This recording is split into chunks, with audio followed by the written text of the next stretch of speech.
নেত্রকোনায় জাল নম্বর প্লেটও প্রশাসকের স্বাক্ষর নকলের মাধ্যমে অটোরিকশার লাইসেন্স তৈরি করে লাখ লাখ টাকা হাতিয়ে নিচ্ছে একটি প্রতারক চক্র। অন্যদিকে অনৈতিক সুবিধার বিনিময়ে চাহিদার তুলনায় বেশি লাইসেন্স প্রদানের অভিযোগ উঠছে পৌর কর্তৃপক্ষের বিরুদ্ধে। এতে সড়কে দিন দিন বেড়েই চলেছে অটোরিকশার দাপট। নেত্রকোনা থেকে গজনবী বিপ্লবের পাঠানো তথ্যচিত্র আরও জানাচ্ছেন সুলাইমান কবির। চাহিদার তুলনায় অতিরিক্ত লাইসেন্স প্রদান, তার উপর জাল নম্বর প্লেটের রমরমা বাণিজ্য, এই দুইয়ে নেত্রকোনা পৌর শহরে বেড়েই চলেছে অটোরিকশার দাপট।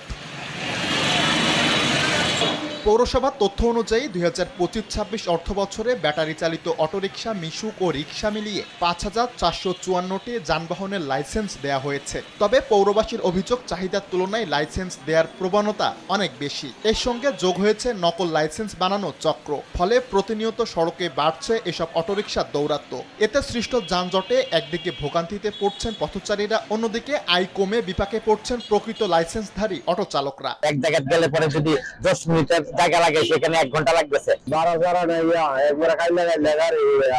অনেক লাইসেন্স হয়ে গেছে, দেখা যায় একটা লাইসেন্সে অনেকগুলা গাড়ি চলতেছে।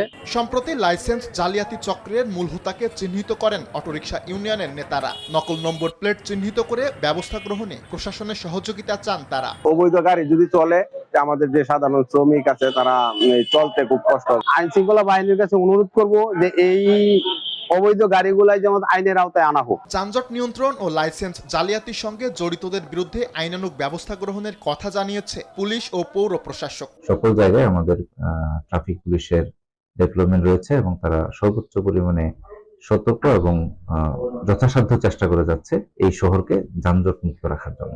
1 জুলাই থেকে 30 জুন যেভাবে আমরা ম্যানুয়াল প্লেটটা দিছি, এইবার আরো ডিজিটালি করব, যাতে আমরা কিউআর কোডে সহজে ধরে যে কোনটা আসল কোনটা নকল।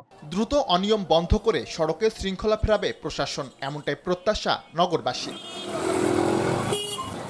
সুলাইমান কবির, RTV।